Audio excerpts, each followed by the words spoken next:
உங்கள் career டெவலப்மெண்ட்டுக்கு, family க்ரோத்துக்கு நீங்கள் foreign போகணுமா? ஃபாரினில் சேலரி வாங்கி மணி சேர்த்து வைக்கணுமா? அப்போது இந்த வீடியோ உங்களுக்காக தான். மிஸ் பண்ணாமல் ஃபுல் வீடியோ பாருங்கள். அதுக்கு முன்னாடி சப்ஸ்கிரைப் பண்ணாதவங்க சப்ஸ்கிரைப் பண்ணிடுங்க. வாங்க வீடியோக்குள்ளே போகலாம். Hello guys, welcome to my channel life in Bahrain Tamil.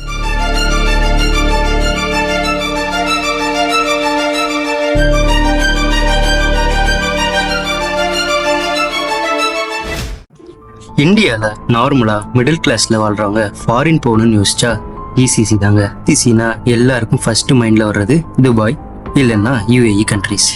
ஆனால் அதை விட சூப்பரான கண்ட்ரி இருக்குன்னா நம்புவீங்களா? அதுதான் இந்த வீடியோவில் பார்க்க போகிறோம். பஹ்ரைன். இந்த கண்ட்ரியோட நேம் கூட பல பேருக்கு தெரியுது இல்லைங்க. பஹ்ரைன்னு சொன்னால் வடிவேல் காமெடியில் வர டயலாக் மட்டும்தான் ஞாபகம் வருது. ஏன்னா இந்த நாடு ஏசியாலேயே 3வது சின்ன நாடு. மால்தீவ், சிங்கப்பூர் அடுத்து பஹ்ரைன் தான் சின்னது. ஆனால் பஹ்ரைனோட கரன்சி வேல்யூ நீங்கள் நினச்சி பார்க்க முடியாத அளவுக்கு பவர்ஃபுல். வேர்ல்டுலேயே செகண்ட் பவர்ஃபுல் கரன்சி பஹ்ரைன் தினார்னு சொன்னால் நம்ப முடியுதா? குவைத் தினாருக்கு அடுத்து பஹ்ரைனோட தினார் தான் வேர்ல்டுலேயே ஹையஸ்ட் வேல்யூ. நம்ம இந்தியன் வேல்யூவுக்கு ஒரு தினார் 220 ரூபா. இது துபாய் கரன்சியோட 10 மடங்கு அதிகங்க. கரன்சி வேல்யூ அதிகமாக இருக்குன்னா காஸ்ட் ஆஃப் லிவிங்கும் அதிகமாக இருக்கணும்னு உங்களுக்கு தோணும். எனக்கு தெரிஞ்சு துபாயை விட பஹ்ரைனில் 50% ஹோம் ரெண்ட்லாம் கம்மிங்க. பஹ்ரைனுக்குள்ளே எங்கே வேணாலும் மேக்ஸிமம் 45 மினிட்ஸ்லேருந்து 1 ஹவரில் ரீச் ஆகிடலாம். ஸோ ட்ராவல் காஸ்ட்டும் கம்மி. லூலு, நெஸ்டோ மாதிரியான இந்தியன் சூப்பர் மார்க்கெட்ஸ் நிறைய இருக்குது. ஸோ இந்தியாவில் கிடைக்கிற எல்லா க்ராசரிஸும் இங்கேயும் கிடைக்கும். ரொம்ப முக்கியமான விஷயம், துபாயை விட பஹ்ரைனில் லைசன்ஸ் எடுக்கிறது ரொம்ப ஈஸிங்க. லைசன்ஸ் ஃபர்ஸ்ட் எடுக்கிறதும் ரொம்ப சீப்புங்க. பஹ்ரைனில் லைசன்ஸ் எடுத்தால் நீங்கள் ஜிசிசியில் எங்கே வேணாலும் யூஸ் பண்ணலாம், இன்க்ளூடிங் துபாய். பஹ்ரைன் லைசன்ஸை நீங்கள் இன்டர்நேஷ்னல் லைசன்ஸாகவும் கன்வெர்ட் பண்ணிக்கலாம். நீங்கள் பஹ்ரைனில் இல்லை பஹ்ரைன் வந்து லைசன்ஸ் எடுக்கிற ஐடியா இருந்தால் அப்கமிங் வீடியோஸில் உங்களுக்கு ஃபுல் டீட்டெயிலோட வீடியோ போடுறேன். அதை பார்த்து தெரிஞ்சுக்கோங்க.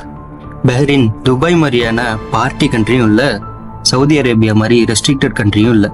ஸோ உங்களுக்கு என்டர்டெயின்மெண்ட் அதிகமாக கொடுத்து தண்ணியாக செலவும் ஆக்காது, சுத்தமாக என்டர்டெயின்மெண்ட் இல்லாமல் லைஃப் போரும் அடிக்காது.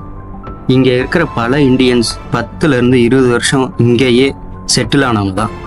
பஹ்ரைன் டு சவுதிக்கு ரோட்வேஸ் இருக்குது. ஜஸ்ட் 20 கிலோமீட்டர் தாண்டினா பஹ்ரைன் டு சவுதி போயிடலாம்.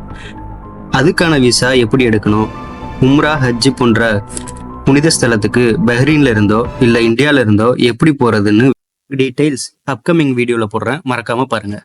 ஸோ என்ன கைஸ், பஹ்ரைன் பற்றி உங்களுக்கு சில ஐடியா வந்துருச்சா? பஹ்ரைனில் இந்தியன்ஸ்க்கு நிறைய ஜாப் ஆப்பர்ச்சுனிட்டிஸ் இருக்குது.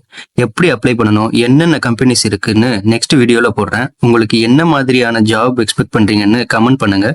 ஸோ அந்த ஜாப் ரிலேட்டட் டீட்டெயில்ஸும் நெக்ஸ்ட் வீடியோவில் ஆட் பண்ணிக்கிறேன். இந்த வீடியோ உங்களுக்கு இன்ஃபர்மேட்டிவாக இருந்துச்சுன்னா லைக் அண்ட் சப்ஸ்கிரைப் பண்ணுங்கள். உங்கள் ஃப்ரெண்ட்ஸ்க்கும் ஷேர் பண்ணுங்கள். தேங்க்யூ.